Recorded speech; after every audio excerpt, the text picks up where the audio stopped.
Good day, my fellow Americans and good people of the world. Today, I'd like to address you in regards to the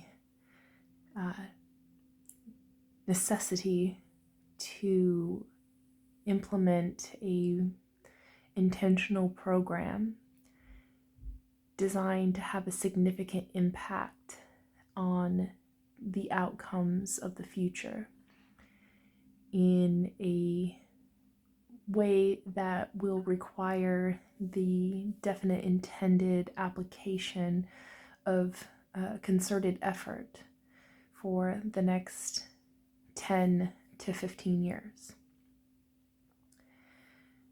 Now, I know that there is a lot going on in the world that is not very encouraging in terms of the outlook for the future when it comes to considering concepts of the outcome consequences of the impacts of climate change. Around the world, we are seeing the negative outcome consequences that are resulting in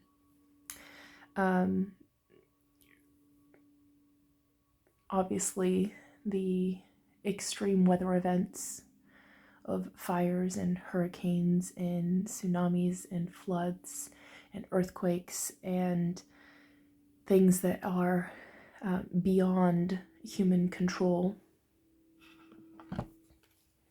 And then there are the impacts of human-made catastrophes in terms of toxification of nature, polluted waterway systems, as a result of companies dumping waste products into waterways and contaminating water systems, runoff from excessive use of chemicals and pesticides for agriculture systems that then eventually make their way to ponds and lakes and through rivers and tributaries to the ocean and creating algae blooms and creating a loss of life in those areas. And then things as simple as too much urban expansion, taking away necessary ecospheres and wetlands that are necessary to preserve nature that does a significant amount of the unaccounted for work that most people don't respect or value in terms of keeping our systems running. The natural ways of animals and insects and various biotas within an ecological environment contribute self-reinforcing to one another in a system of a perfect circle of life in which this, regenerative system helps to sustain and maintain a habitability of an area. And as humans encroach on those areas, they are blindly and ignorantly destroying them, and as a result, bringing about manifestations of proliferations of disease or the overrunning of one species over another that destroys a species that was necessary to uphold the integrity of that area in that environmental biosphere. And so we're disturbing the very common cohesive relationships, the interdependent symbiotic relationships within environments that are natural and robust and resilient, but at the same time very fragile to, if you take away just one little thing, it has a profound impact that then becomes almost a domino effect that has repercussions that keep going and going. And It takes a while before those impacts become noticeable to us humans because, first of all, we don't measure the loss of those systems because, first of all, we don't necessarily recognize what they are in a system of evaluation that says this actually is something that is important to the integrity of the whole system. And the whole system being, the natural environmental biosphere by which we live in, the livability and habitability of our planet. And so we're having destruction of these natural ecosystems and natural self-correcting mechanisms within nature. And we're polluting and toxifying those as well as our natural resource systems, our waterway systems. Where waste is growth mentality and wasting one of the most abundant resources of water to deal with sewage and septic system, which is probably one of the most ridiculous, unnecessary, and wholly wasteful. It's like the perfect, example of the waste mentality of humans is that they waste a beautiful, pure, natural resource to deal with their own waste matter. So they waste something that's valuable to deal with their own waste when there's better ways to handle our shit. Literally. Excuse my language, but literally. And so, and there's innovations that are real life viable innovations that can solve for that problem, innovate that problem out, along with other innovations that can innovate out the problems that we have in terms of wholly depending on coal and oil-based systems for energy. There's innovations for us to eradicate a tremendous amount of our building materials and things like that we've created to, build stuff up. But these particular materials are not necessarily robust or resilient and oftentimes harm the environment through the entire extraction to production to, disposal process. And when you consider all these things, and you really have to consider all these things in a holistic, systematic sense, quite like Buckminster Fuller did throughout his, research and considerations throughout his lifetime, is that we must consider the entire spaceship Earth, a planet that's floating throughout space, that's wholly self-contained, as an entire living organism, an entire system that has interrelated, interconnected aspects to it, to which everything is connected, and you can't pull one thing apart and not have a tremendous impact on other factors. And so in considering all of those things, it is completely short-sighted, very shallow and very self-centered and ignorant of humans to think that we can just go about doing whatever we want, however we want, in all the ways that we want, and there not be outcome consequences for our actions that end up compiling negative consequences on top of piling them on top of other negative consequences, and eventually resulting in really extreme manifestations of those outcome consequences in repercussions. And so we see these extreme fires and everybody's outraged and upset about, mismanagement and people not doing what they shoulda, woulda, coulda done in order for this to not happen or to be dealt with better when it was happening. And, what are we going to do in the aftermath, and how are we going to pay for all this stuff? And, all of these considerations that people are, concerned about now.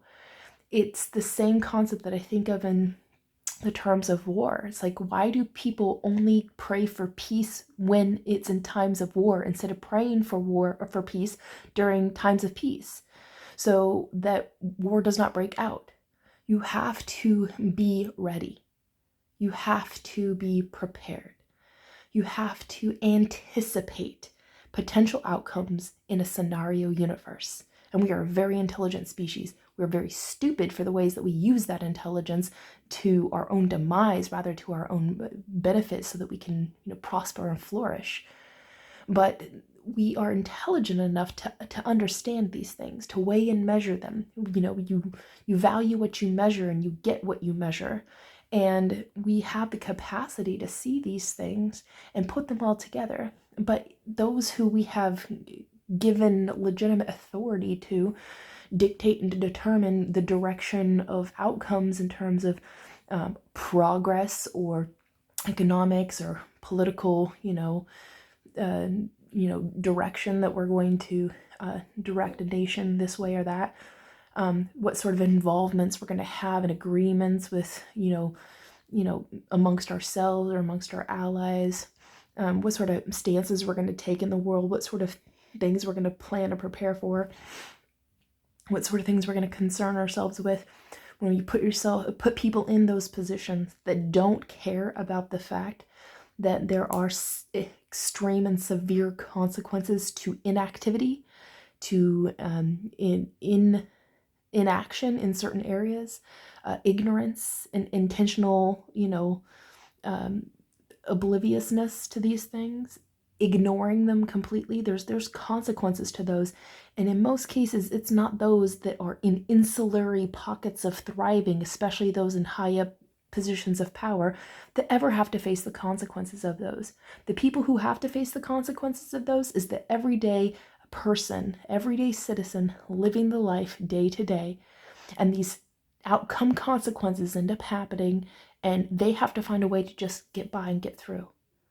In the meantime, there is loss of life, and pray for them and their families in this extreme hour of suffering, and help them mend somehow in their grievance of extreme loss. The loss of their possessions. And what's the point of accumulating possessions and things if you don't even have a system in society that has the intention to protect that, preserve and protect that property from being just eradicated, burnt to ashes in moments and seconds, gone, swept away by waves, or sunken under floods, or shaken to the ground by earthquakes, these sorts of things. These are not new manifestations. Humans have been dealing with these natural disasters for a long time. They keep getting increasingly worse because of climate change. It is going to get worse. It's not going to get better. We have to implement something to respond to this in an appropriate manner. But if you have those in positions of authority that are playing the denial card in regards to all this, or point fingers of blame at people why things aren't getting done, and then just wait till the next news cycle when everybody's forgotten that this has happened, and just continued on to do nothing about it, which is exactly what is going to end up happening, especially with the incoming administration, who has wholeheartedly placed themselves in the position of the disbelief in the concept of climate change even being real, and therefore thinking that there's nothing that we should do about it, and intentionally separating ourselves from our global agreements that we've made with each other in the Paris agreements, that we are going to commit ourselves to doing all we can, all the ways we can, however we can, as fast as we can, getting everybody involved intentionally to reduce the chances that we're going to see the increase of global temperatures above 1.5 degrees Celsius. The incoming administration removed us from the Paris agreements, thinking, because he didn't even care to understand of it. He thought it in terms of money, and we're not going to spend money on that because I don't see value in that. So of course we're not going to spend money on that. Rather than, this is an investment in preserving and protecting the value of the things that we have already hard earned and fought for and built up, like all of the houses that just got burnt down in California. This is not going to be just this one time. More of that is going to happen. And so by not investing in those preemptive measures, those precautionary investments in those proactive capacities to respond before it's necessary to mitigate those risks in the future, you're going to lose a whole lot more money. And then the bigger problem comes now that one house that was built 20 years ago that only cost $30,000 to build, now building in present time to replace that one in the aftermath of a fire is going to be $300,000, maybe even $3 million, or even more considering the area where those fires are at in LA, and some of those homes are ridiculously expensive.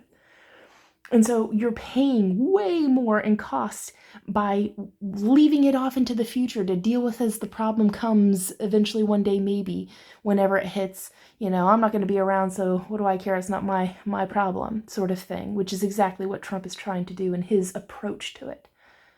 You need to take into consideration now what needs to be done now so that we prevent those sorts of things happening in the future.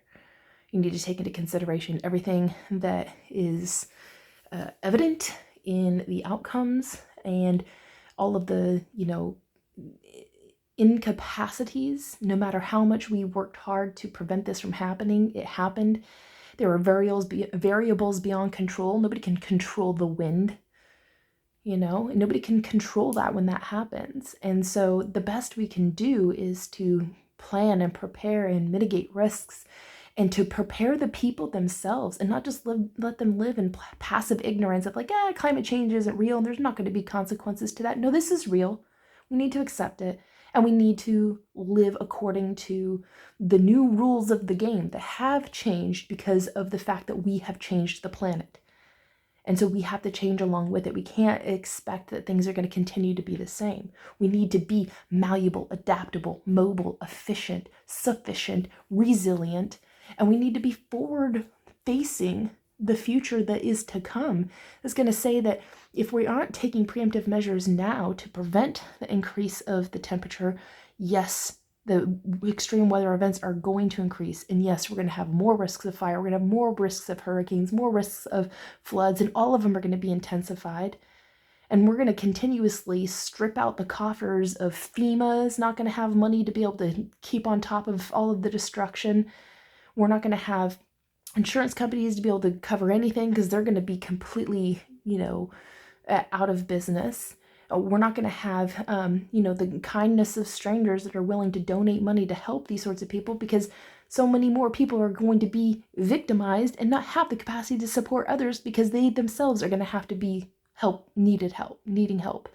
So when you think about it, it just doesn't make sense in my brain why they're so busy distracting people with stupid stuff that doesn't matter and actually doesn't face the realities of, the needs of now, and in the meantime, we have, this incoming administration who's so hard focused, it pisses me off, excuse my language, on trying to take massive amounts of money from the federal budget. So this is tax dollars, American tax dollars. I don't care if they're going to create some efficiency program to shut off, shut off programs that are necessary for public supports for, the needy. That those programs that are promoting the general welfare to people who are rich don't see the value in that. And so, of course, they're going to cut those out. So you might save a few dollars here and there in terms of, the couple of dollars it takes for you to make sure that we have, social support programs and welfare programs to make sure that people don't freaking have nothing in society. They don't live in want. We spent a tremendous amount of time, effort, and energy in making laws in our country to make sure we're promoting the general welfare of everybody so that they do not live in want. We're not supposed to be a society with deepening inequalities like they are, but yet we have, an autocracy that's coming into the office of president and in the current incoming administration who is going to run the show, and only the things that they value are going to be propagated. In the meantime, those people don't care about the regular everyday person. They don't care about the poverty that's proliferating on the streets and the deepening inequalities, because they need people to be in those precarious positions because then they're easy to exploit, period. Moving on. The point is that we have those people coming in. They don't care about what's happening to the everyday individual. They don't care about the consequences of climate change because they make profit off of people suffering. and they're going to be saving a couple dollars by getting rid of, social welfare systems, but they don't care about the fact that they are willingly supporting a person who is intentionally creating programs that are going to spend billions of dollars to take persons from inside of our country and kick them out of our country because of some justification that they formalized in their head that these people are somehow a threat to national security, or that they're taking away jobs from Americans, or that they are something to be feared, or that they are undeserving to have an opportunity of being in America, or that they're not white enough to be here, or that they don't speak enough English to be here. Pick your form of racism or discrimination, and they have used that as some sort of legitimate justification for kicking all these people out. Well, I'm going to tell you right now why this gets me so fired up and revved is because of the fact that when you think about the state of the world, if we do not solve for the problems of climate change, there will be many more climate immigrants around the world, and there will be intense pressures on each and every nation. And I don't care how much you fortify your borders, people with a will find a way.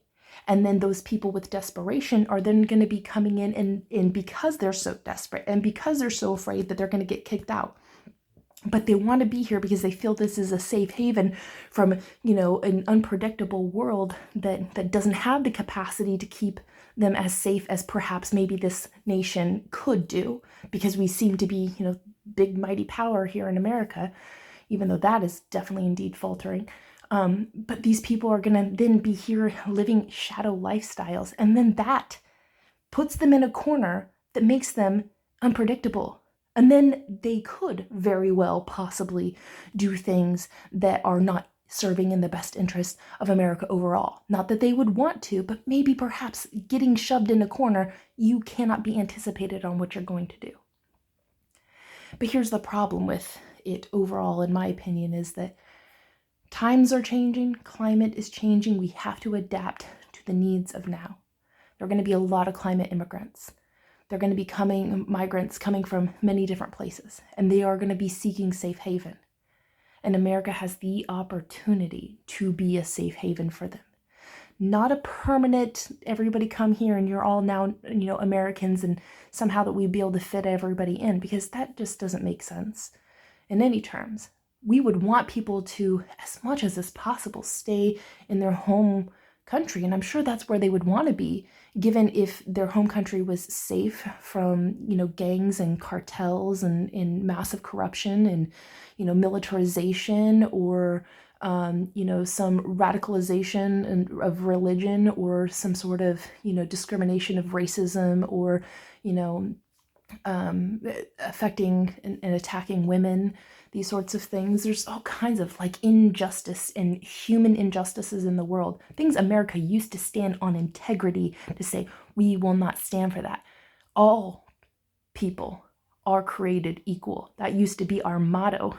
But that's changed, especially with the incoming administration, who thinks if you're white, you're all right. But for some reason, if you're not, then you are the other, you are the them, and we have to get rid of you because you have no value. But I'm going to tell you this right now. Every single human life has value. Every single human life is inherently beautiful and of quality and of genuine value. And they deserve respect. And they deserve for that life to be honored. And they deserved the opportunity to actualize their highest and best version, and to realize the potential they have within them to make the world a more incredible place, just because they were here and lived in this time, this moment in time of their life. And they made it a difference in the world to which they could be proud of. Come the end of their life, they can say, I was here and I did that. And I made a difference, and it was good. And every person has that potential. And nobody, and I mark my words, nobody has the right to take away that human, inherent, elemental value. And it is the epitome of pity and disappointment for any person by any justification, by any means, would ever assert that any life is not as valuable as every other life. The incoming administration wants to spend millions and millions and millions, and yes, it will become billions of dollars to kick people out of America and build up towering walls and build a, what do they call it, the shield, so that rockets can't come in and attack us, because they think that they have to fortify and protect ourselves because, the whole world is being turned into enemies. Well, there used to be a point in time where America thought the value of life so much, human dignity, human rights so much, that we said we have nothing to fear because we are the example of how to do it right. We are the inspiration to the world. And by our very existence, we inspire other nations to their own version of greatness. But not greatness in the sense of, there's nothing great about anything that's merciless or moralist, manipulative, mean, or even monetary. Those things are not meritorious. There's nothing great about that. And in the pursuit of doing great, America's going to fail to do good. And it is one of the things that I have find the most disappointing about the incoming administration. Is their incapacity to live up to the integrity of America. This incoming administration's approach to immigration is proof that they are in their soul print values, which have not been consciously developed, but are living in this basal state of egotism. They have decided that immigration is not a value and rather is something that we must spend money to eradicate. And to me, it's like, because that's the way they are. They don't see opportunity in crisis. They see reason to create further problems from crises, reasons to take away rights, reason to erode values, reason to concentrate power, reason to create more conflict when there's a crisis. That's what they do. They make a mountain out of a molehill, literally. And it doesn't serve the best interests of America. It doesn't serve the best interests of anybody. Because I'm going to tell you this right now, because I can see the potential in any and every single human. That every immigrant that is in America, whether they are here with legal documentation that allows them to be and remain in America and to integrate and to work jobs and to, sign contracts and leases for an apartment or, be able to participate and contribute in the economy and in society and go to school and all these things.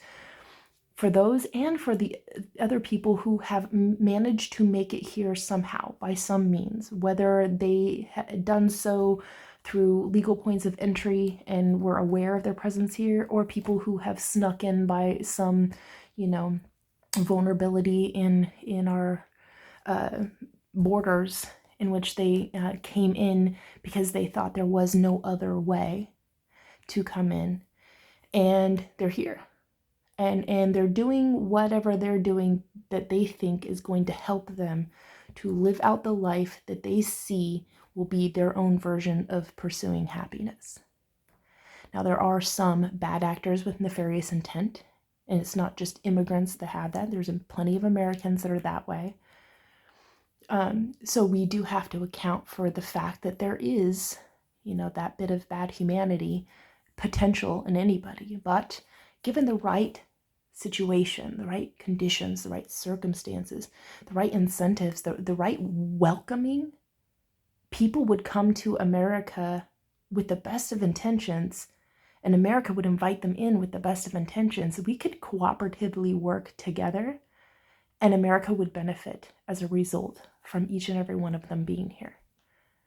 Because this is the way I see it, is that if we create a golden door of opportunity by which immigrants can enter in America, and those existing already in America can re-enter through,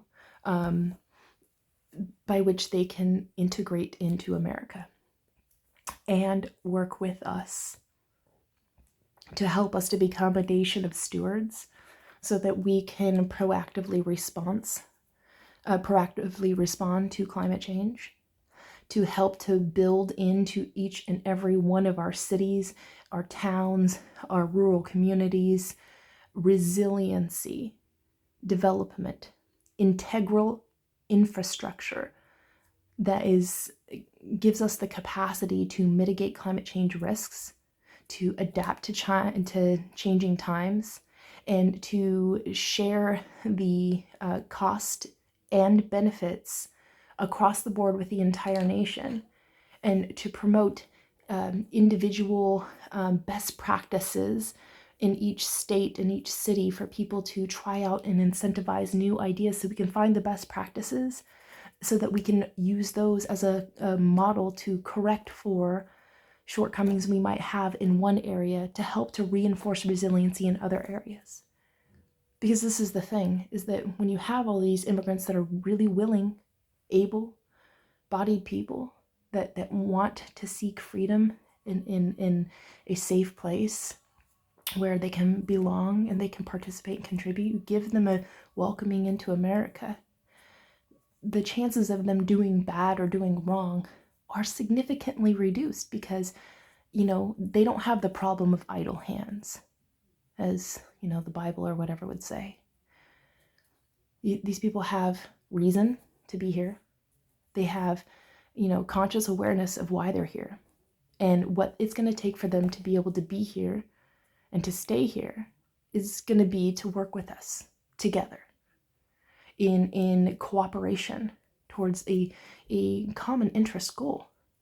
Especially if we're working in a program, like my entire concept of this is creating immigration trek programs, where people can have either an immigration trek to a path of citizenship, immigration trek to a path of being going and learning education, immigration trek where they can learn skills and capacities to be able to help their families back home in their homelands, to get those skills and talents to be able to go back to their homelands and build up for themselves there. So they don't necessarily even have to stay here, which I know that plenty of people who are here that come to America really would much rather not have to stay in America, that they can go back home, but many reasons are why they can't.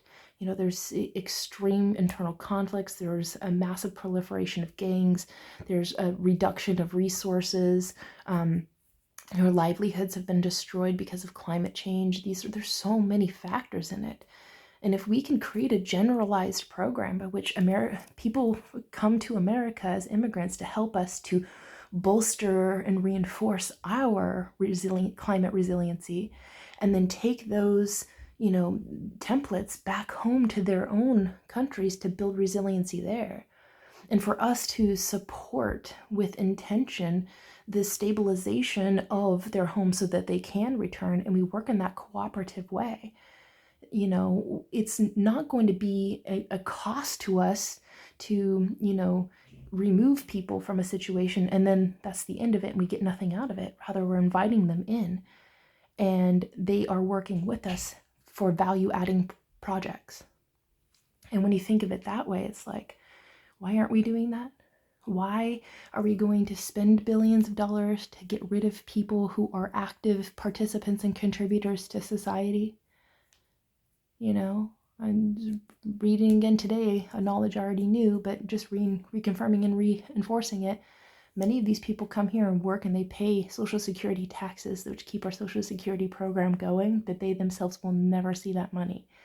And so we have an immigrant to thank for the fact that our Social Security program, as it is, dysfunctional as it is, has still somehow been able to keep afloat all these years thanks to immigrants who have come here and worked and paid into taxes of a benefit they could never themselves ever have. So, and there's so many reasons why you'd probably have to thank an immigrant today. So to me, it's like we can instead invite them in, give them, good work to do. That doesn't take away from Americans, because I'll tell you what, once we become a nation of stewards, everybody's got work to do. We all got work to do. And we'll have directives, and we'll have project proposals, and we'll have, the means to be able to upstart programs for everybody to get involved. So, eliminate the barriers, whether it is, supports or monies or, basic skill building or education that people need to be able to get themselves jump started into the programs, and let them fit in along the continuum of work that needs to get done wherever they can. So they can do whatever they can, however they can, all the ways they can, where they are. Bring that into the full meridian. Like, there's enough work for everybody to do if we were focusing on building stewardship for the future, to the point where we can invite every immigrant in here and we would make money off of every single one of them that were here, and not in an exploiting manner, because I am not okay with that outcome, but in a way where it is mutually beneficial, mutually advantageous. It's mutual benefits, mutual securities,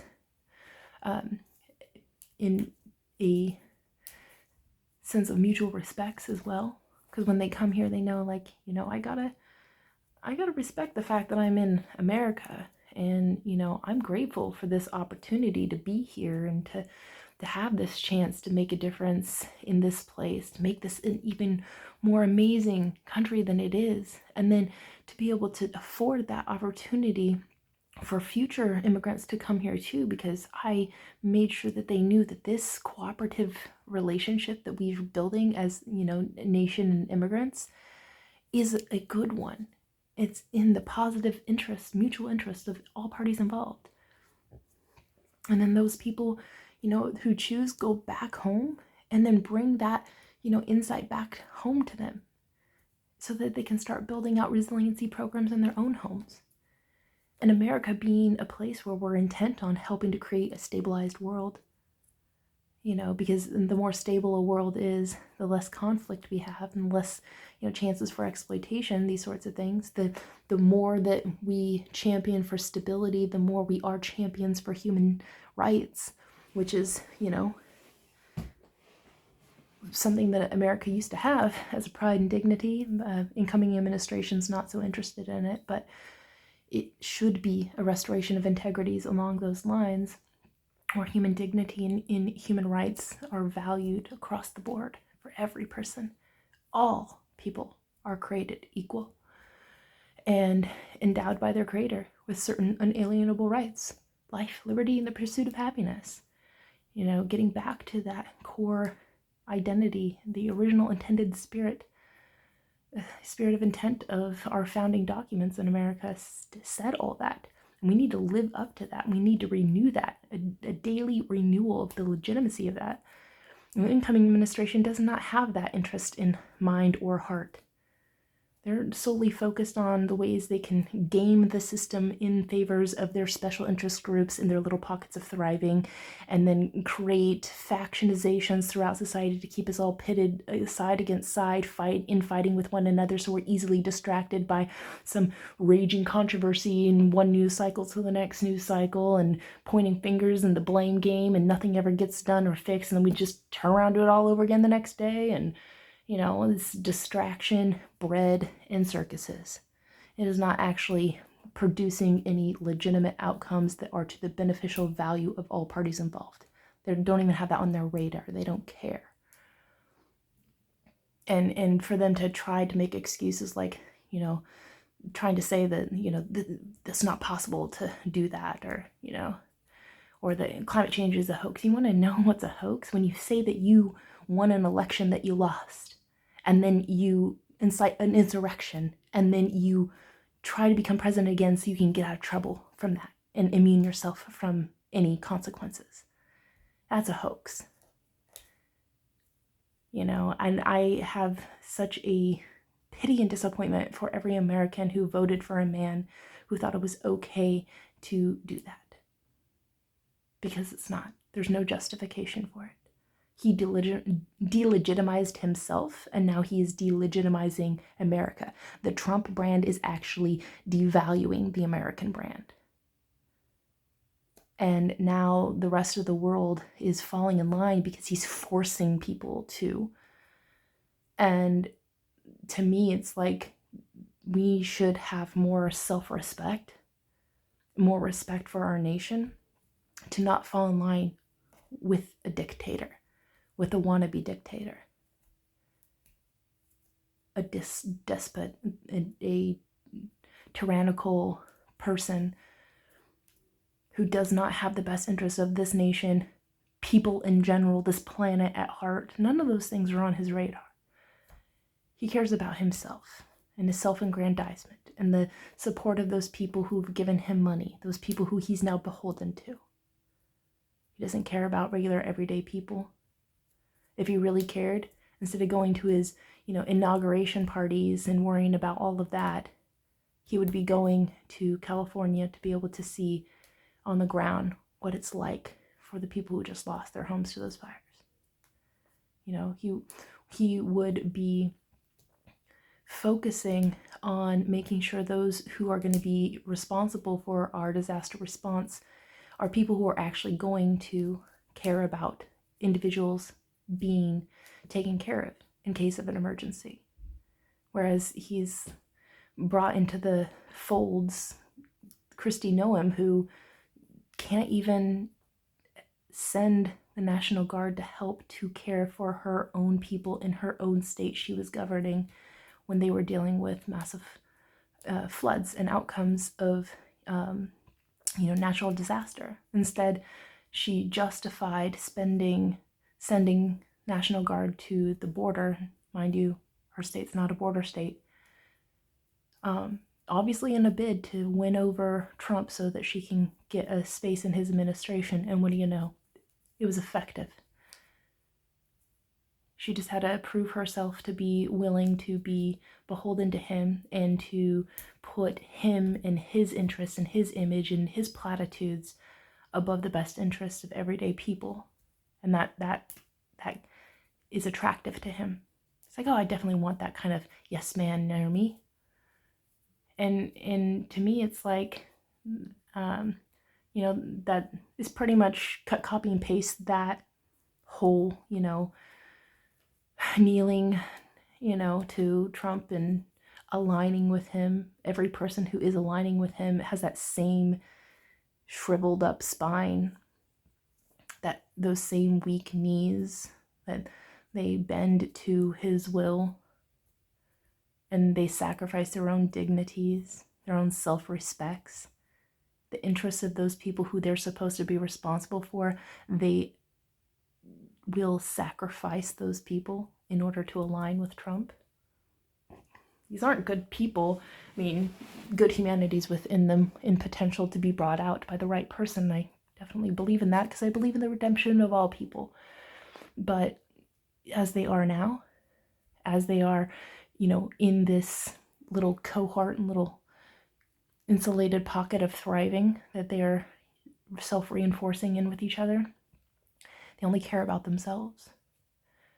And they're all giddy and excited about this power they're about to have to be able to wield over the American people, to finally get them to fall in line with their ideologies. And that is not how America was supposed to work. We were supposed to be a democratic republic where we democratically choose what we're going to do, where we're going to go as a nation, what we're going to stand for, how we're going to identify ourselves. That was supposed to be something that was the people's determination, not the few persons that managed to be able to accumulate enough power, money, wealth, influence to, position themselves in a power role to be able to justify their ideological sways and force them upon people. So I'm I'm pretty disappointed in America right now. But again, I believe in the redemption of everybody, and I'm focusing on that. But it was one thing that I read tonight that really got me interested in talking and making this little video, was a concept that I was reading out of The Guardian, which I love to read newspapers. I love to read news sites when I'm unable to access the actual newspapers. I'm grateful for intentional, integrity-bound journalism, that I believe that journalism, as it stands now, is an unofficial branch of the government, and it is absolutely necessary. Free press was part of the First Amendment for a reason, because we need to have free press so that we can, speak truth to power, and to dissent, and to make sure the public is informed, because a properly informed public is necessary to have a democratic republic. It's a vital and crucial component, but that shouldn't be a part of the actual government itself, because we need to keep that separation so that the government can't control the press. But I believe in integrity-bound journalism, and I believe it is far more valuable than going on a social media app and listening to some Joe Blow schmo that you don't know, who has no credibility behind them and probably has, a wall filled with memes and some picture of some cartoon character and some random name with an admixture of digits and letters, saying that believe this because this is what's happening, like all the disinformation that's happening around the wildfires that are then being amplified, created by just a bunch of randos on frickin' social media, and then being amplified by people who have higher concentrations of following, and then it spreads like wildfire online. And that disinformation then gives people who are desperate for the truth in that moment, especially if it's like, what do I do? I'm in the middle of the fires, I need information. They go to this site to get information, and they're getting misinformed by even the heads of the companies themselves. So, there's no integrity bound in them, and social media companies are not held to account, and they should be, very much should be, especially because they need to be responsible for their actions and their impacts on society as a whole. But there's no integrity there. And so the spread of misinformation and disinformation, and, the proliferation of propaganda and all these sorts of things makes the information that you get there distorted, and then prevents people from being able to know what is actually reality. So I don't trust in any sources that come from social media. I like to go directly to the source of the news sites, and I have various different companies I like to follow that I have, by my own standards, proofed out through checks and balances that I have established for me to be able to realize what's the actual base truth. And there's many other companies that have worked really hard to prove out journalistic integrity and to understand their biases and stuff. So I've checked on all those realms, and I've established those sources to which I believe are most truthful, sought them out, and I read them with the grain of salt of knowing that they're humans, there's opinionated bias in everything. And my job is to distill down to the baseline fundamental truth that can be revealed from that, so that I can inform my own decision making based off of the insights that these people have provided. Because my wholehearted, honest belief is that the future of human offerings is going to be based off of the sorts of insights that we are able to inform one another with. Specific and specialized insights is going to be the economic wave of the future. That's why shame on social media for really doing a bad job of paving the way for that to be incentivized in the wrong way, by incentivizing and paying people for soliciting lies, deception, deceit, drama, craze, these sorts of things. But anyway, back to the point. I read this article from The Guardian, which I very much appreciate. And I'm talking about creating a Nobel Prize winners call for urgent moonshot to alert avert global hunger catastrophe. And reading this, spawned me in my human ingenuity. My years of work and research have spent a significant amount of time in considering closed loop agriculture systems in order to feed the increasing population that is to come in the next 30 years, next decade, and for the next 30 years. And so I've taken deep considerations into this, understanding, the working out the potentialitudes in a scenario universe of the likelihood of us actually getting to a point where we're not able to feed the world. And then the negative outcome consequences that would be reoccurring in that scenario. The mass devastating hunger that's going to end up happening, of course, but working back from that into just the regular everyday things which we're seeing manifest right now, where the cost of food is outrageous, and then we're not taking the right appropriate adjustments to make sure that there's resiliency in our food systems, robust supply chains, highly localized supply chains, more organic based foods, so that we understand that we are actually bringing foods into our bodies that are nutritionally sustenance, not just junk. All of these things into consideration, and coming back now, we see that a dozen eggs is soon to be $10. This article says that wheat and rice productions are decreasing, even though they need to be increasing in order to meet the demands of the incoming, population boom.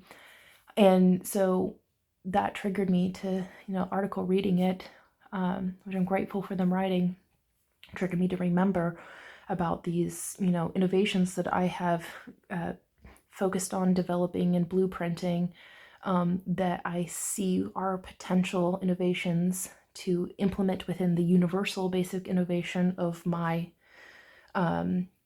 design for welfare and stewardship, to make sure that we, following the rules of every human deserves food and water, and to make sure that we provide those things in an accessible way to everyone, and to make sure that that nutritional sustenance is actually valuable and enriching to our human bodies, so that we get the vitality, life vitality energy that we need, so that we can live in longevity and live in good health, so that we don't have so much, health crises that we currently have.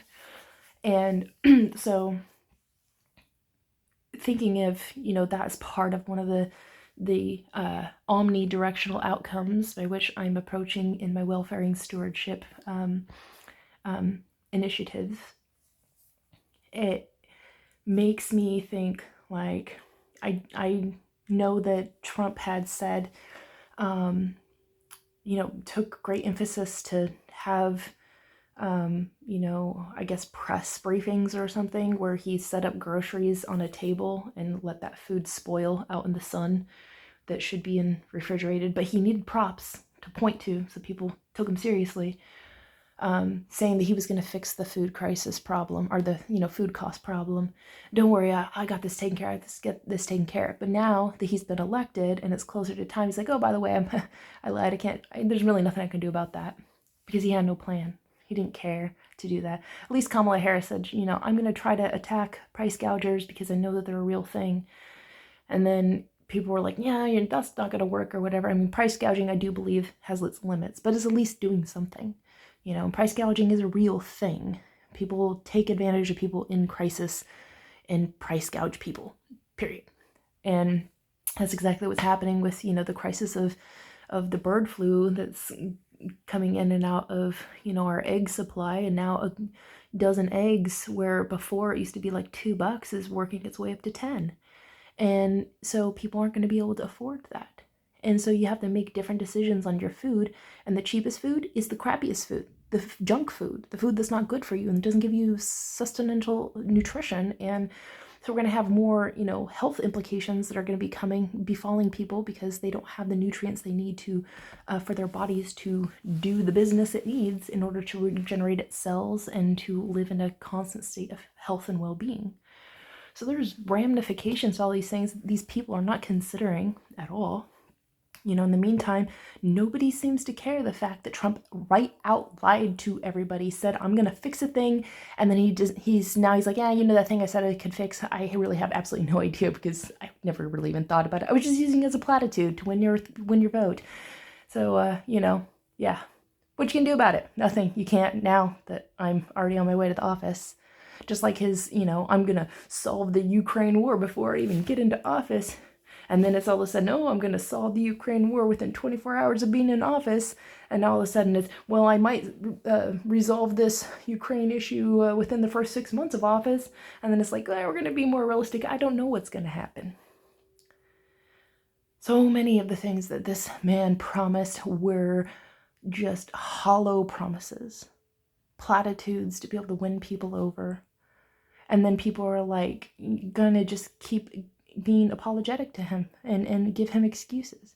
Oh, he has a lot on his plate. Oh, immigration is just the most important thing that we have to deal with right now because that's the real concern that we have to deal with. Because the cherry-picked notions of a few, bad actors with nefarious intent that did do some bad things in our country that happened to be immigrants, not taking into account the fact that all of the bad things that every American does every single day, he doesn't care about that aggregate of crimes that ends up happening. But he manages to cherry pick a few little things, amplify them with his platform that he has, and then makes everybody fearmonger everybody into this is what we have to focus on.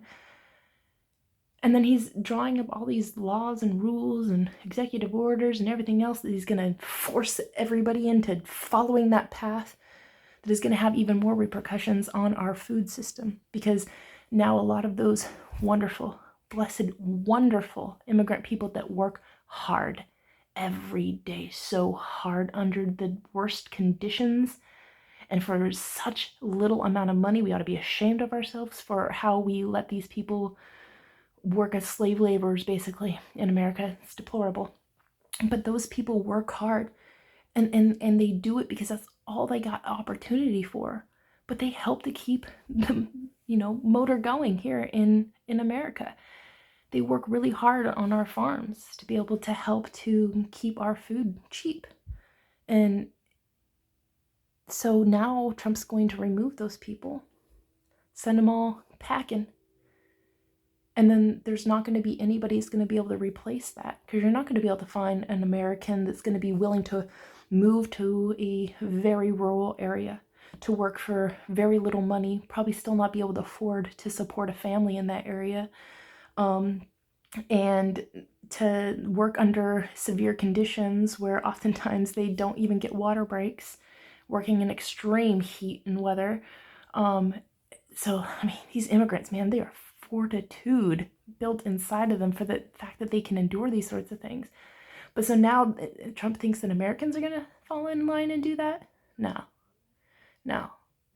The problem being, of course, that Americans are far too privileged now in their sense of, work. They forgot the value, genuine value of hard work and manual labor, which I would like to change, but not in a sense of forcing people to live for slave wages, because I don't think any human being should have to do that. Genuine values created, genuine values compensated, period. And certainly not allow a bunch of profiteers to profit off of human suffering and exploitation. But so Trump thinks he's going to, lied to us and said he was going to reduce the price of groceries, but instead his very actions are going to increase the cost of groceries, because now those farmers are either going to run out of business because they have nobody that is willing to work for them, or that they can afford to pay to work for them to keep up the productivity that's necessary to keep that amount of food going in the system in order to feed everybody.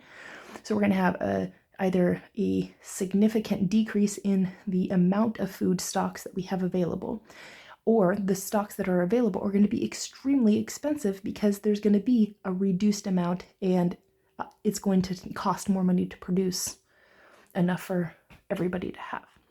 So, he's going to make it harder on the everyday American by kicking out the immigrant. It's just like way to add insult to the injury, right? But, in the same sense, going back to my concept of integrating immigrants in as helpful cooperative collaborators in welfare and stewardship, we can invite them in and have them work, improve the conditions of their work conditions on these farms, make sure that they can make a living doing these things. And many of them are naturally just really good at it. And many of them love to do that. I take so much pride in working manual labor with my hands. I've worked on farms many times. I've done so many different jobs that are manual labor and working with my hands. It's good, honest, decent work, but it should be dignified and it should be value compensated, according to the value rendered, and it should be safe working conditions. And we should make sure that there's enough productivity so that the cost of, agriculture can reflect an accessibility cost for the consumer on the other end, so that we don't have to worry about people going hungry every single day in America, which is happening all over the place. The fact that food banks are just overrun with requests more so, and just increases every single year because people just cannot afford to pay for food. And it's becoming increasingly difficult. I mean, I even know, in my years of raising my children when they were still young, there was many times where I myself had to go hungry every night because I couldn't afford to feed all of us. And there were many times where you have to make a decision: are you going to pay rent? Are you going to keep on the heat? Or are you going to pay for food? And trying to balance all of those things together, oftentimes food is the easiest one to let go of. And then you go and you can get help from like a food bank or something like that, but that's never enough. It's never enough, and it's not intended to be enough. It's a supplemental support, And then if you have to ask for public assistance or support from those programs, oftentimes they make you feel ashamed of yourself for needing to be able to have help, when it's not your fault that the system is so designed in order to make you have to get help. And so, and now Trump is going to have an efficiency program that comes in that doesn't recognize the value of that. And they're going to cut off many of those programs. And then people are not going to have the resources to go and ask for help. There's going to be nowhere to go and get help. And they're going to be left in a desperate situation. And it's not that these people are lazy and they're not working. Many times they don't qualify for the jobs of many of these employers that have the choice to hire or not hire somebody, and there's so many people that just, their skills are varied, and there are not enough jobs to fill every skill variation right now. But if we were a nation of stewards, there certainly would be, especially if we formalized our education to fall in line to help to, educate, innovate, and develop infrastructure to provide for the intentional, education of people, so they have specific and specialized insights that can help to work towards building, welfare and stewardship. And so, like, when I think about, there's so much potential that is being, wasted, and so many of the things that help to do the basic stuff, promote the general welfare, secure the blessings of liberty to ourselves and our posterity, provide for the common defense. All of these things are not on the radar of the incoming administration. And there's no plans, there's no proposals, there's no intentions. They're hard focused on things that are big impact, but very superficial. And there's a lot of fanfare to it, and they have turned, it's the hot topic things that they're going to attack because they got to make it seem like they're doing something while they're in office. Meanwhile, they're definitely doing backroom deals and handshakes as dollars amongst, their insulary pockets of thriving. And who's going to end up paying for the, decisions that these people are making? Like, this is the value that America is going to start investing into. Immigration, and we're going to kick everybody out. And now, all of a sudden, everybody's on the hook for generations to come to flip the bill for outright racism and removing all these people. That's going to intentionally cost people more money. This is not going to improve the lives of Americans. What would improve the lives of Americans was to take seriously our immigration system and make it a full-fledged, pride and prestige of America once again. And in the notion that like coming to America was like going to heaven. That you wanted to come here because it was the land of the free, home of the brave, land of opportunity. If you can make it here, you can make it anywhere.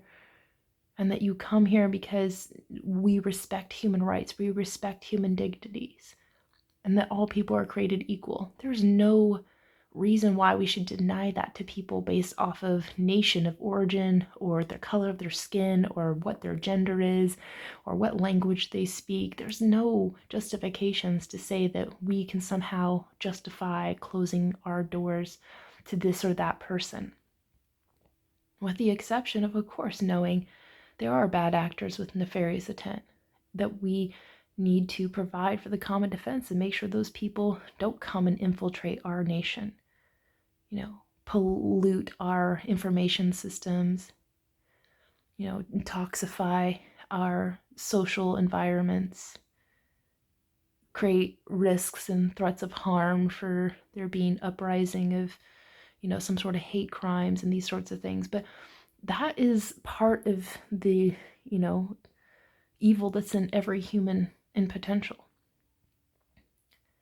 So it doesn't matter where you come from, that's the potential of anybody. And the only way to defeat evil is to overcome it with good. This is the only way. And goodness is in each and every single person, and we just have to give them the right situation, the right condition, the right circumstance, the right, support, the right championing, the right, promotion of what is good. Inspire them to be good, and they will be good. Help them to, clear away the fog of ignorance that often leads them to a fear base of uncertainty that usually is what they grip onto as a justification for them to do bad, because every human knows right or wrong. They get a sense for that very early on in early age. And they can be, even if they didn't get that at an early age, every human can learn that compassion, which is sympathy plus a desire to act. Everyone can learn that. But you're certainly not going to be willing to learn something like that if you yourself are not experiencing compassion. So for me, it's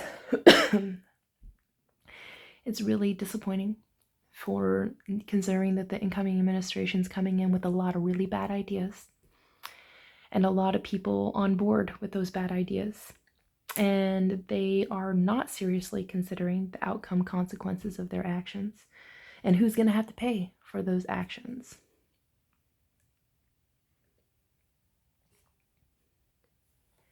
And it keeps bringing me back to, my work. I want to bring out the good humanity in everybody. I want to be able to create, in an omnidirectional way, good outcomes that positively benefit everybody in mutualities. And I want everybody to live the good life. And I don't consider the good life as being, that you're propped up on some hill, or that you are in some gated community, or that you have a bunch of money and a bunch of possessions. And like, the good life is knowing that you live in a just, peaceful, healthy, sustainable, well-faring paradigm that is working in the mutual best interest of all parties involved, and that nobody gets left behind, and that we're all in this together, and that we are each responsible, and we all have civic duties to positively contribute and participate, and that we all know that we play a very important part, and that we matter, and that what we do is making a difference, and that as long as we are all value adding into the future along the lines of stewardship, that we can say that our lives were lived with pride and prestige and dignity, and and that we can be proud of ourselves because we helped good humanity live long into the future. That's the good life. The good life is knowing that there is no, person that's living barely every single day trying to get by. That there's no human suffering. That nobody feels left out or unwelcome or unwanted or unneeded. Or that they don't have intrinsic worth. I don't want anybody to feel any of those bad things. There's no reason for it. And Trump and people who align with Trump, even people who weren't that way before, who have chosen to align with Trump, when you listen to their rhetoric, it might seem, glossy on the surface, that they might seem to be kind or they are nice. But when you look at their behaviors and their actions and their tendencies, and you listen to their narratives and the things that they consistently speak about that is like revealing their genuine values, you can see that they are actually quite okay and feel that it's agreeable that Trump wants to do these terrible things to fellow human beings, to kick them out of the country because of their immigration status, to lie to the public, to attack enemies, to attack journalism, to threaten, to imprison those people who he considers his enemies, that it's okay that he wants retribution and vengeance, that they are in support of, it's going to be epic, right? Trump's coming in, this is going to be epic. Because Trump's going to just come in and do all the stuff that he said he was going to do, like be racist to people and be a dictator and, like lie to us about stuff and not follow through on commitments and, MAGA. Like, when you realize that people align with that, it doesn't matter how good they are in other regards, because everybody has good humanity in them. When you are aligning with the likes of Trump, who himself has proven he does not care about anybody but himself, you are literally abdicating your own human value in order to serve the interests of another person who, if they did not see themselves gaining something from you, they would not care about you. Now, it's also to say, I don't think for a second that Trump doesn't have goodness in him, that he treats those people who are in proximity to him in his insulated life, that he's not kind to them, or nice, or funny, or intelligent to them in terms of, making them feel good about themselves, because he's a smooth talker, that's what he does, and it's not to say he doesn't care about people, but it's the fact that that extension of care ends where, others begin. And if he's not getting something out of you, he will not treat you with respect. He won't consider you as being worthy of human dignity. He doesn't care about your suffering. And so while he may care about those people around him and they see, I see a Trump that you don't see. Yeah, but that's the problem. Is that if this is supposed to be the president of the United States, he should be extending that sort of consideration for human life and human dignity and human rights to all people, not just who he picks, he chooses. And it's because his incapacity to do that, and the fact that people align with him knowing that, and that those who align with him are, gifted with all these wonderful things, that he's going to help those people who he cares about. But the fact that who he cares about is a very small circle of people. And that's not somebody who should be leading the nation of America, which has the consequential impact across the globe.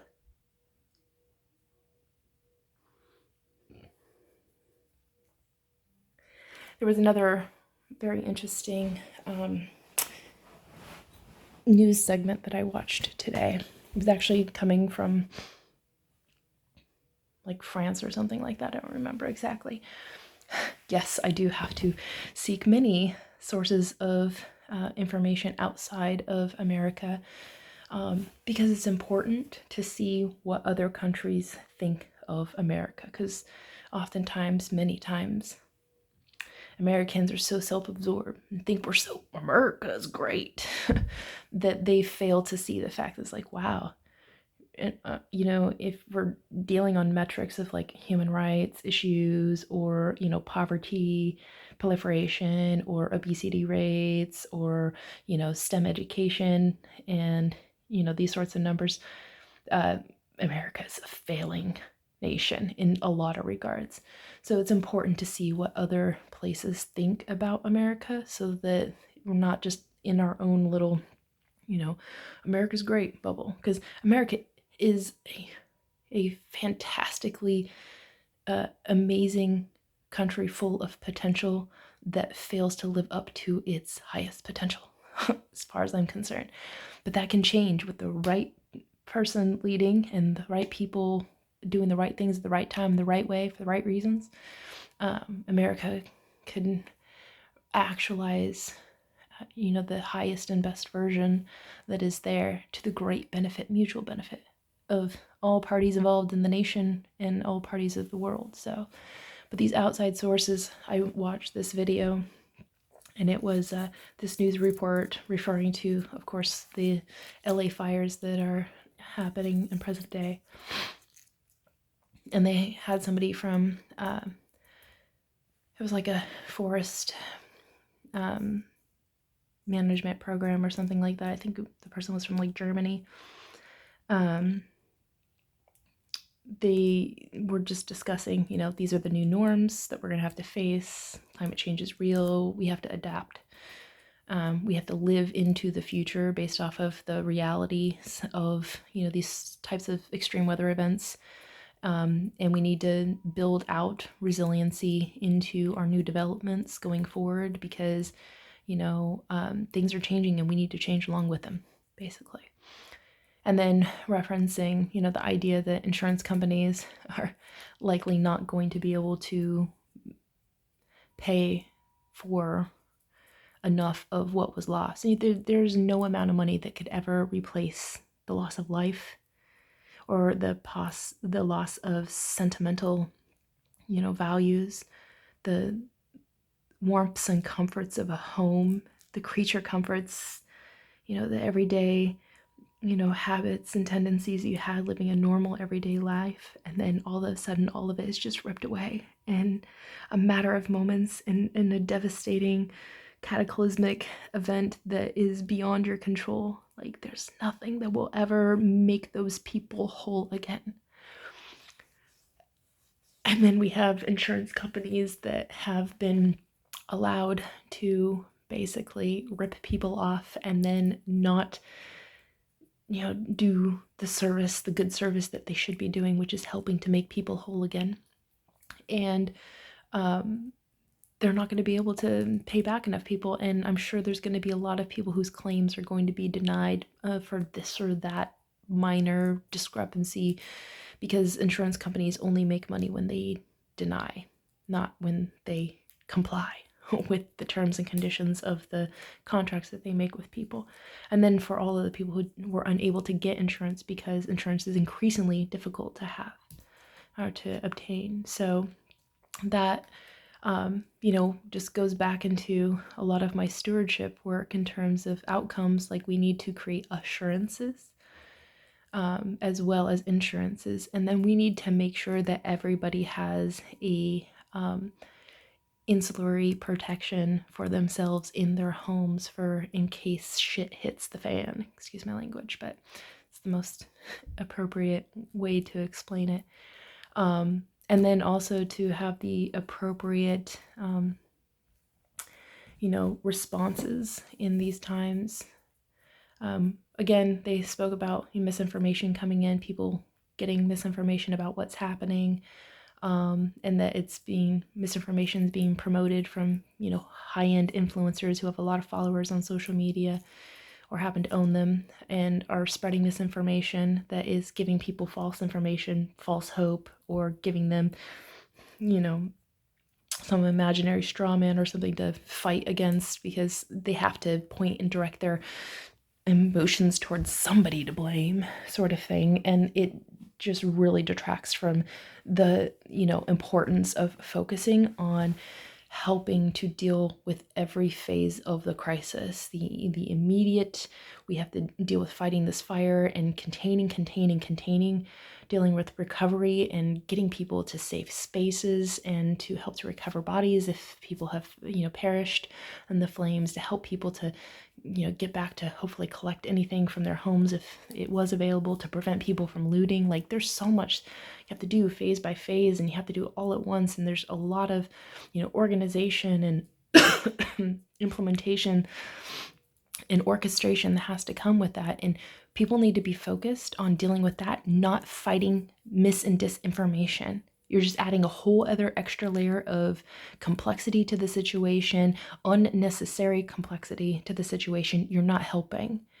And for people to think, oh, go into social media because we're great sources of information and this is where people need to go to be in the know. It's like, no, these people are getting to know what it looks like in terms of the mass hysteria that is inflamed on social media and spreads like wildfire on social media that causes more problems than it does to help. And then this report goes on to talk about Donald Trump and his MO of the blame game, because that's what he's good at. He doesn't know how to solve problems. He's not a problem solver. He's an exhibitionist.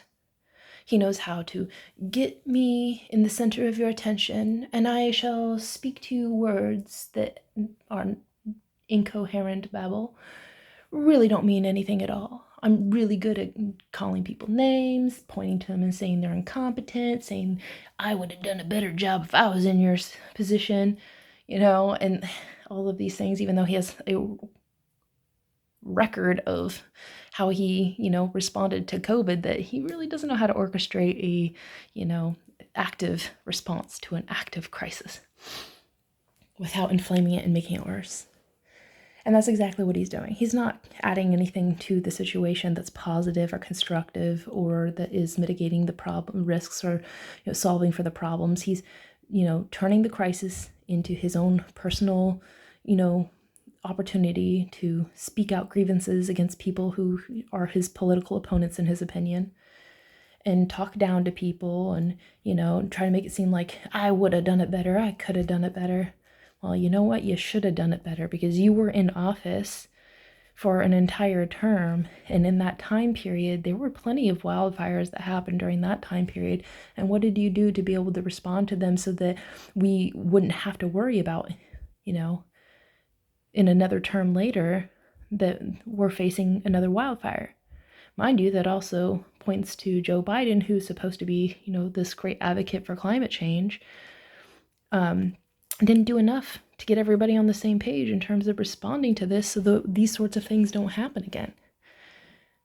Neither Joe Biden nor Donald Trump has the capacity to envision a future where we need to get our shit together, again, excuse my language, so that we are on the right track to be able to proactively respond to these things and to make sure that we're reducing and mitigating the risks and understanding what the risks are in a scenario universe. Become informed.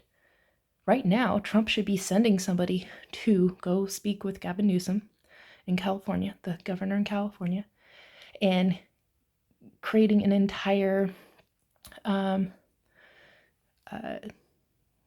program of disseminating information as it's coming in from various sources in terms of like what's happening on the ground, get information from the people who are experiencing loss, that are going through this tragedy, understand, what the first responders are going through, what their challenges are, what resources that they need, that they do have or that they don't have enough of, all of these things. And then, how local enforcements and, National Guard and, the state level and then federal level and FEMA and all these P's are coordinating with each other, understand all that information, coalesce it into a coherent summary of the state of things as they are now, and then project out into the future the likelihood that if something like this happened again, what might we do? And work back from that, what do we need to do to prepare ourselves for the future case scenario, to do the right thing, to save lives, protect property, and to reduce the chance that we're going to have a mass scale crisis. Trump's not interested in doing that. He'd rather be on his, disinformation spreading social media platform and talking at people instead of with people. So this news program that I watched, I was really grateful for them, especially because as I was watching, it was like, gosh, I'm really grateful for their thorough, insightful, calm, coherent, intelligent perspective, and for them to just point out there, no, this is information that is misinformation being spread by the current president, or the current president-elect of the United States, the incoming president, and and there's misinformation being spread saying that the current president didn't do stuff. It's like, no, actually, as a matter of fact, here are the facts based off of what's going on. And that type of journalism and journalistic integrity is really important, in my opinion, because especially grateful that this other country is, in their news reporting, is reporting so accurately about America, because it's important that their citizens are informed about what's happening in America, because what happens in America does affect the whole world, for better or for worse, unfortunately, and blessed be at the same time. We're just this whole contradiction, aren't we, as a nation? But in all the ways that we're bad, I apologize. And all the ways that we're good, you're welcome. I hope that we can do better in the future, because I would really like America to be an inspiration to the world, rather than just a disciplinarian. I rather us be, positive contributors to a stewardship future of welfaring stewardship, a nation of stewards, and to help to promote that in every nation, rather than, constantly just sending weapons of war to other nations that for some reason think it's okay to infiltrate on innocent lives like they're doing in Gaza.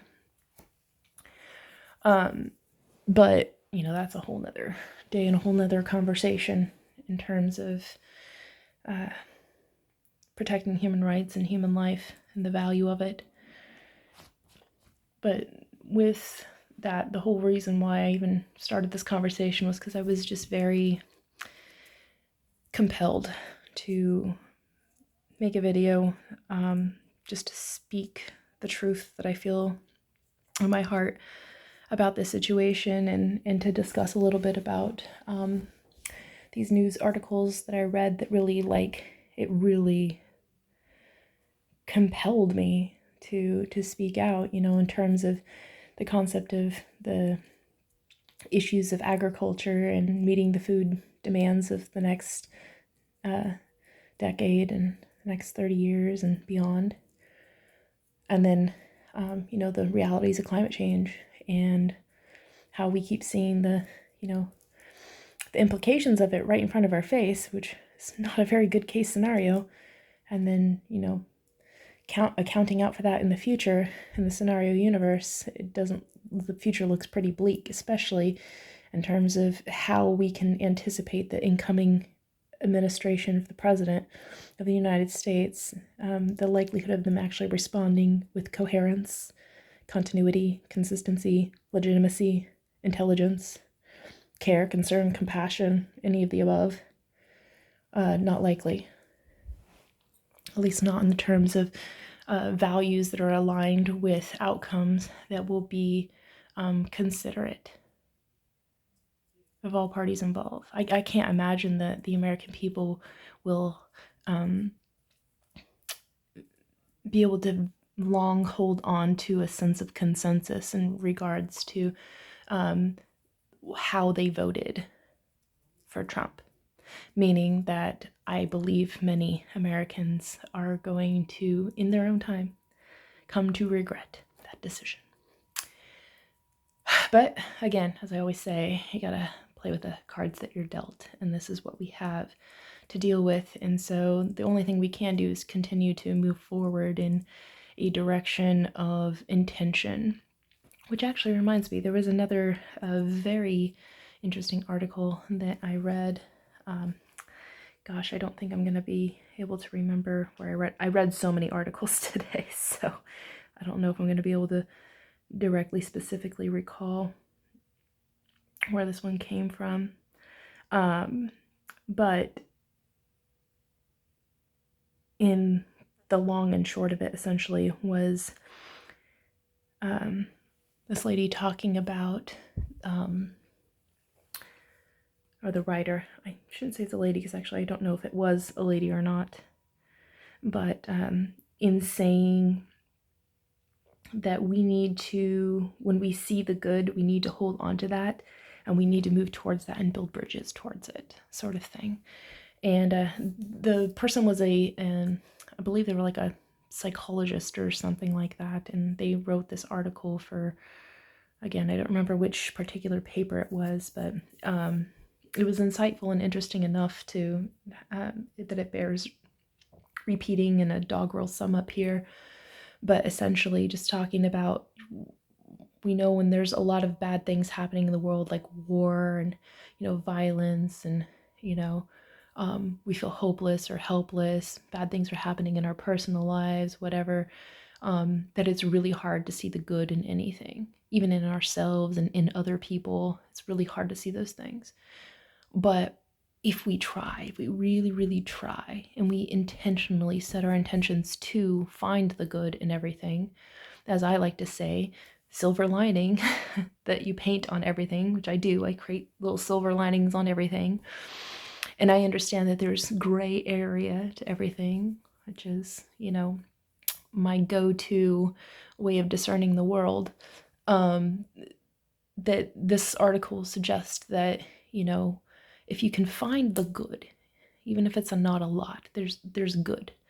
And then you can take that and you can build a bridge towards that. Just lay one brick down and then another brick, and then we're building a bridge towards it, to us eventually getting there. And one of the big things that they said that really, stuck with me was, doggerel sum up, but essentially saying we have to see that we have to live now as if we believe that peace is possible, even though we are in the middle of war in the world. And we have to live as if that peace is possible, and see that peace is possible, and lay the bricks and build the bridge that gets us there in time. And that really, of course, resonates with me, because that's how I, work out the universe in terms of potentialitudes and the outcomes that I see are there in potentials, and how to work your way back from that potentialitude, and then lay the groundwork, the foundational groundwork to get you there eventually. So it really resonated with me, but it gave me, that spurt of hope, because again, with the assumption that we will have elections again, in another 4 years, there is hope for a better tomorrow. And that I believe in that future where, good humanity prevails, that the American people and the good people of the world see the potential in welfare and stewardship, so we can all start living the good life, and to agree that we all deserve that, and to just all decide to get along in terms of making that work. And then delegate responsibilities to one another and assign, positions of responsibilities and duties to each and every one of us who is able to, from their basis of talents and skills and capabilities and know-hows and understandings and drives and passions and interests and concerns, able to affect change from that position that can get us all to create outcomes that are like laying those bricks, right? Like that lady said, or that article said, to build out that bridge to get us to where we want to go. And so for me, it's, every day building the bridge to be able to get to the next election where hopefully I will have won over the hearts and minds of Americans to help them to be able to see the bright future that I envision every day in my mind and my heart, this potential that is to come in terms of a welfaring stewardship nation that America is reimagined and rebuilt into, and that will help to recreate the world in the image of a foundational principle that should be core within each and every human being, is like, this world was made for us, and that this world is a beautiful and wonderful place, and that the only way to live is to live the good life in alignment and attunement with that which brings out the best in each and every one of us. And that even when things go wrong, we choose in that moment, each of us, to do the right thing, to change course, to diverge from negative outcome consequences, and to realign and reconfirm our alignment with, an alignment and attunement with a continuum of positive outcome consequences that are mutually beneficial for everybody. I believe everybody has that potential to see that future, involved with it. And the more that it's talked about, the more that's created and more that it's built out, the more it's actualized, the more people, see the potential, invest themselves in the potential, start involving themselves in the ways that they can, how they can, and all the ways they can, where they are, when they are, doing the right thing, the right time, the right place, the right manner, for the right reasons, good things will come. And I believe in that. And I keep reconfirming that to myself every day and every chance that I get. Making these little videos to reconfirm it to other people. It's also very important for me to let people know how I feel about certain concepts that I really feel are important, I hold dear in my heart, in the concepts of people going through this crisis, that always speaks to my soul, because these humans are suffering and they're struggling, and in many cases unnecessarily, because we could have done more to make this less likely to have occurred. And we shoulda, and we woulda, and we coulda if we cared, but we didn't. So now what do we do? And that's how I look at, when you're considering the policies that you're going to build out in the future, you always have to ask, what's next? What now? What's going to happen next? What are we doing now? Now that all that has happened, what are we going to do? And all we really can do is live today in the outcome consequences of our actions of yesterday, and we have to constantly unforget the past and reimagine the future. But all we have to work with is the present. And so we should be doing the right things right now to make a difference that in the future we will benefit from. We have to pay it forward to the future, the positive outcomes to which we can achieve gains that are going to be able to help us to build even more gains out from in the future, right? As right now in the fires, we are suffering the negative outcome consequences of poor decision making, past and prior decision making that was poor.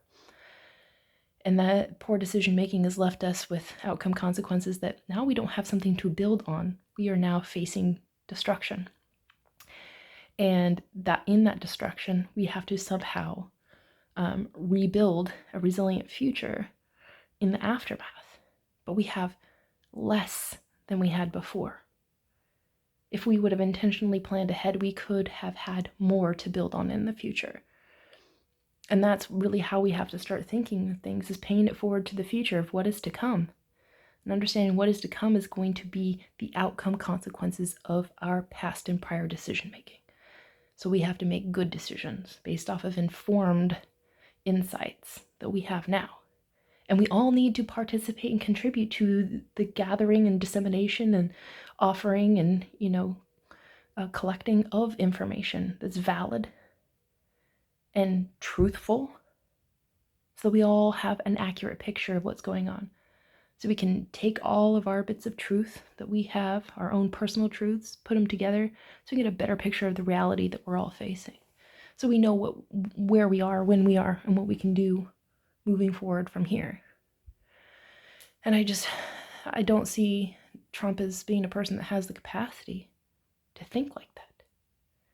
He's a very knee-jerk reaction type of person, and he only cares what's about the hot topic, hot button topics of the moment that he speaks on. I mean, I know I'm doing that right here, right now as well, but that's not all I talk about. There's plenty of times where I'm just like, I must create a video to inform people of my opinions about this matter that isn't something that's on anybody's radar right now. It's just this, thought from my mind that I need to inform people about this so they understand where I'm coming from. So when they see me making decisions in the future, they will have reference by which to look back and say, aha, so this has been a long-standing opinion of you. And then for me to be able to say, well, yes, it is.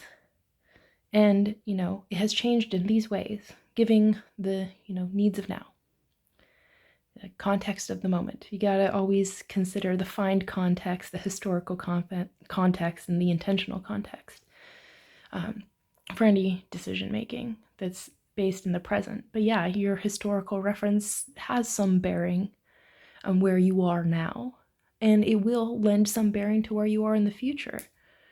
But how you choose to orient that information in the present tense really leads to how outcomes can be perceived. And so, yeah, in a sense, I could probably be a pretty predictable person. And it's funny that people say, oh, Trump's not predictable and that's why he's strong. It's like, no, there's not strength in his unpredictabilities. It's kind of like a fire. You can't predict what it's going to do or how the wind's going to shift. And when it does, it can just flatten out a whole entire area, without bias. Just doesn't care. I don't care who you are or what you are, what your class or your status or whatever is, it has no bearing on any of that. It just takes you out. And Trump is kind of like a natural disaster in many cases in terms of like how he behaves, and I'm not laughing because, natural disasters are not funny, but it's quite humorous that we have elected a person that is so erratic into one of the positions that determines the stability of our domestic order, which is the integrity of our nation and the capacity for us to continue without becoming a failed state. In the irony of that, you gotta laugh at the dark humor that's there, I guess, at times. But for the fact of knowing, in contrast to that, we're not going to be able to see where Trump is going to lead out in the future, and his decision making is very wishy-washy. The right amount of people giving him money in a certain direction, he might just flip on his head about any topic whatsoever. If he sees it to his personal advantage or the advantage of his, close proximity cohort, or somebody who, if I can handshake his dollars in the backroom deals in this regard, I might be able to get an incentive in the future for this regard, whatever. And, is it all in the best interest of America? Not likely. But, we have no say in that now because he's not involved in caring about what the American people want. He's too busy listening to his yes men that are like, yes, Trump, anything you say. It's quite all right for you to be a, fascist-like dictator in a, free democracy. So, his unpredictability is very, disturbing thing. and it's not going to be in the best interest of America. Whereas, I certainly have a lot of consistency. And the one thing that counteracts any sort of control drama is consistency. And while I do, change as I develop as a human being, because that is a part of my lifelong journey and process. It's an adventure of a lifetime to be able to self-develop constantly, self-reflect and improve. So I will change, through those courses and channels of self-development, self-improvement. But overall, consistently, those changes are always going to come back and shore up to my soul print alignment with my soul print values, and those are not going to change. I may add more, and the emphasis on them might change in terms of importance and the alignments, but overall, they will remain true. And I keep seeking out intentionally through challenge my weaknesses and shoring them up, because it's important to me to make sure that I am integrity bound myself, which is a lot of the reason why I refrain from, the political sphere for the most part, because of the fact that I don't want to be tainted by the current trajectory of politics in America. I want to be able to step in and change that trajectory, bring it back down and back on home to the core principles of our founding fathers. Because the Declaration of Independence and the Constitution, these are things that are very important to me. And so I want America to be integrity bound by those and to interpret them based off of the needs of now, and to continuously evolve our democratic republic into one that is ever more free and just and peaceful. And I see that only once we have empowered ourselves to have all people involved in government through a fourth branch of government, civics branch, which is one of the key stances that I want to take in terms of my approach to government, is to open it up to all people so that we are all doing this together. It's really important to me, because I think that it will be the appropriate check and balance system, anti-corruption mechanism to instill in the government that's needed now more than ever. And I see the incoming administration as being model example of what happens when you allow a government to be corrupted by corrupt individuals who are weak of mind and heart, and who are easily swayed by ideological tides, and are beholden to things that are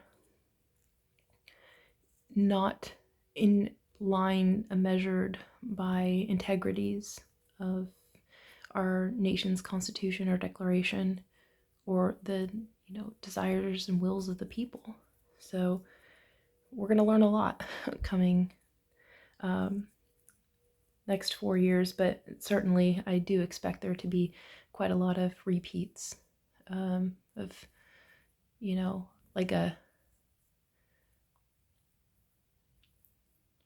like a recurring episode that we're going to be experiencing. A rerun, that's what they're called. We're going to see the Trump reruns over and over again in terms of his actions and his behavior. That's why I re-upped my playlist for Trump. I had taken it down before because,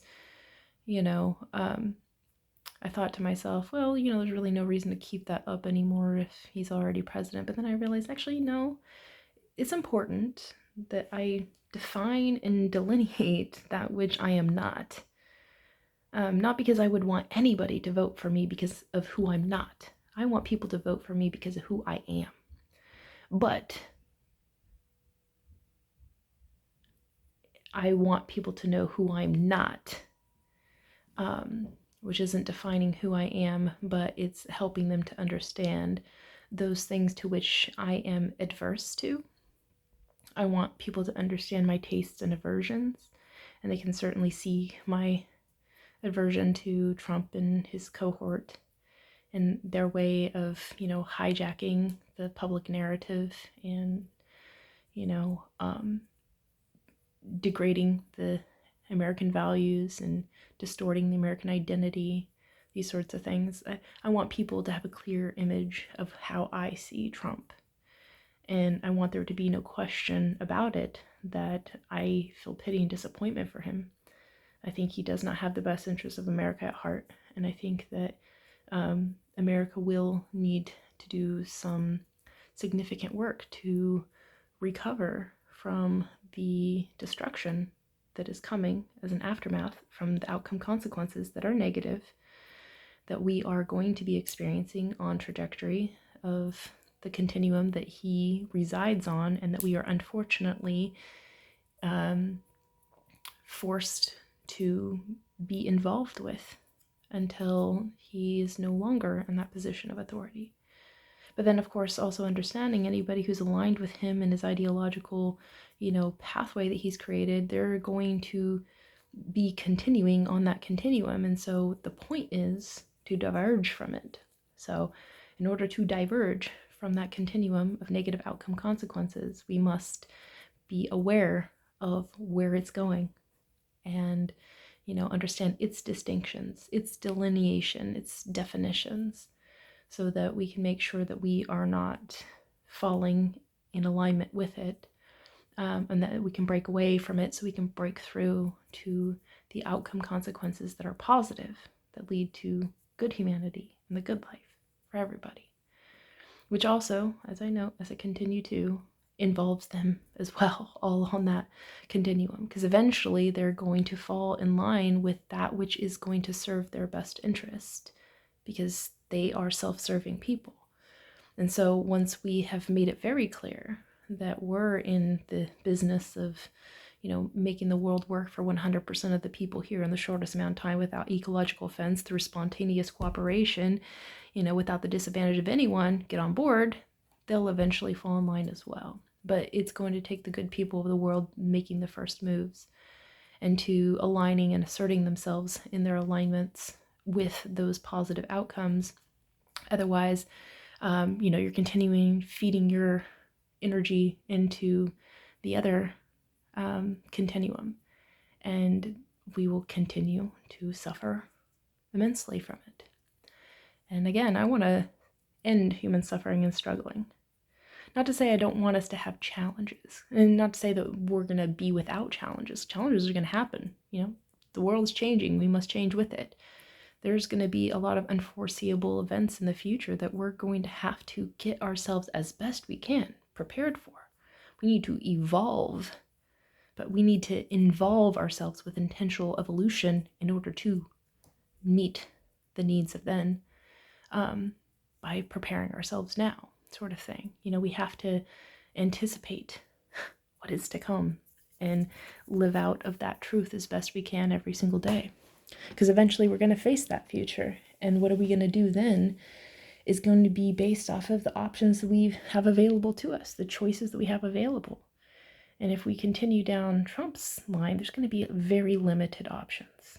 Because his scope of concern, his area of concern is very limited.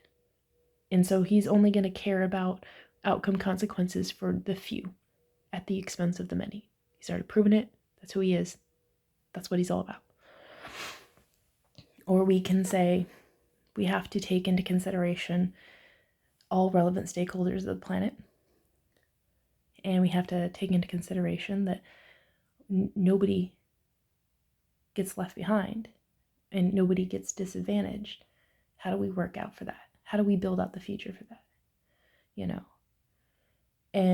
And hold ourselves responsible and accountable to that.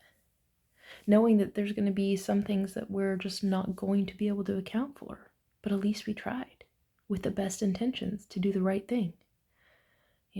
I would rather live in the consequences of having to realize that we didn't do enough because we couldn't do more than to live in the consequences of Trump where we could do more, but we failed to do it because we were so distracted of doing pointless, useless things like, mass, immigration deportation.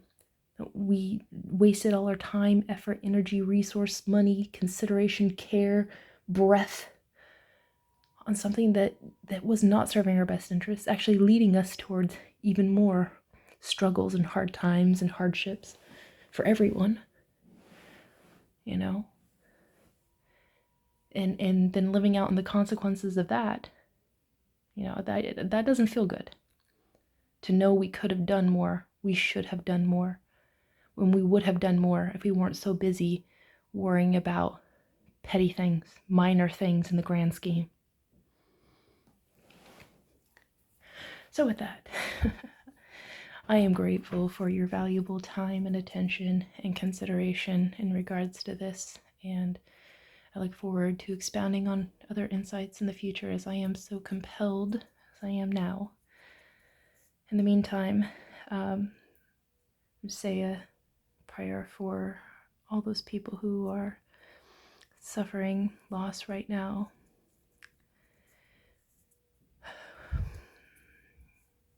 Those who are experiencing loss to the wildfires, those who are experiencing loss with wars and conflicts, those who are experiencing loss because of hate and violence and intolerance.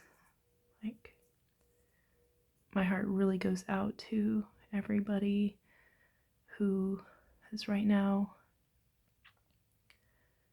suffering, and I just pray peace for your hearts, and that the light of hope can touch you in the deepest of places and give you the strength to endure and to go on and hold on. And I pray that you send back the strength and energy to me so I can continue to build up all the confidence that I need that's necessary to take on the responsibilities, the awesome responsibilities that I'm taking on, so that I can make a difference to help to make the world a better place for you, for me, for everybody. And I say that with all sincerity.